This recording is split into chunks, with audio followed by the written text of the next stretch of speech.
TTIP is a trade and investment, proposed trade and investment agreement that is aiming at eliminating several barriers to trade, mostly non-tariff barriers, with the idea that eliminating these barriers will facilitate trade and generate growth and employment. But there are studies that have looked into this, and the evidence that this is going to happen is not very clear. In my projections, we would see a loss of net exports, a loss of gross domestic product, which is the aggregate measure of economic activity, so a small reduction of economic activity. And we would also see a loss of employment as a result of that. None of these effects is big, but they are all visible, and they are all different from other projections that have been produced, which all point to positive effects. The difference mostly depending on specific assumptions that are made when making these calculations. What I think is that a realistic mechanism that might be activated as a result of this type of liberalization is exactly that more pressure would be put on labor incomes to push them down in order to become more competitive. And now if this generates a strong benefit in terms of exports, maybe it can end up being good, but it's not clear why that would have to happen, because many times it doesn't happen, and we might just find ourselves with lower labor incomes and lower employment and no bigger trade. Eastern Europe, as a matter of fact, can count on cheaper labor than Northern Europe or Western Europe, which puts it in a better place when it comes to competing in foreign markets.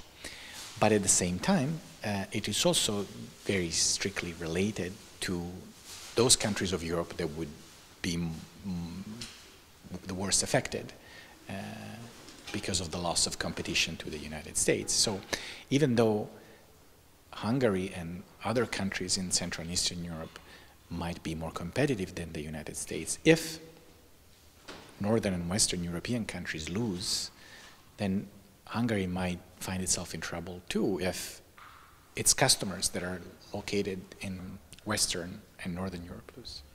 The economic analysis that have been produced and that are cited very often, they really do not consider the potential risks that might come from trade liberalization like TTIP.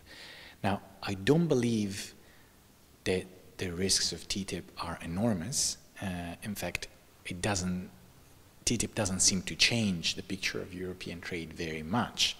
However, it seems to push it in a direction that does not support growth and employment in the way we would want to support it, because they are a very serious problem. And I think exactly growth, employment, and inequality are the potential risks that are not considered in much of the supporting evidence. Alapvetően az EU és az Egyesült Államok között készülő szabadkereskedelmi egyezmény veszélybe sodorhatja mindazokat a vívmányokat, amelyeket környezetvédelem, élelmiszer-biztonság, természetvédelem terén az elmúlt évtizedekben elértünk. És hát ezért úgy gondoljuk, hogy nagyon fontos, hogy megakadályozzuk azt, hogy az egyezmény hatályba lépjen, illetve már az is látszik, hogy maguk a tárgyalásuk önmagukban is a jelenlegi európai szabályozások, az európai normák fellazításához vezetnek. Már most látszik, hogy az Európai Bizottság ránk akarja erőltetni a génmódosított élelmiszereket, az úgynevezett savas csirkét és egyéb környezeti élelmiszerbiztonsági szempontból problémás kérdéseket. Ezért indult el nemzetközi kampány ebben a kérdésben, hogy megállítsuk az EU és az Egyesült Államok közötti úgynevezett trójai egyezményeket. Másfél évvel ezelőtt elindult egy Stop TTIP európai polgári kezdeményezés, amelynek keretében már több mint 3 millió aláírást gyűjtöttünk össze. És itt nagyon fontos az, hogy minél több magyar állampolgár felemelje a szavát, illetve minél több európai polgár felemelje a szavát ezek ellen az egyezmények ellen, mert ekkor lesz esélyünk, hogy megakadályozzuk a multinacionális cégek nyomulását.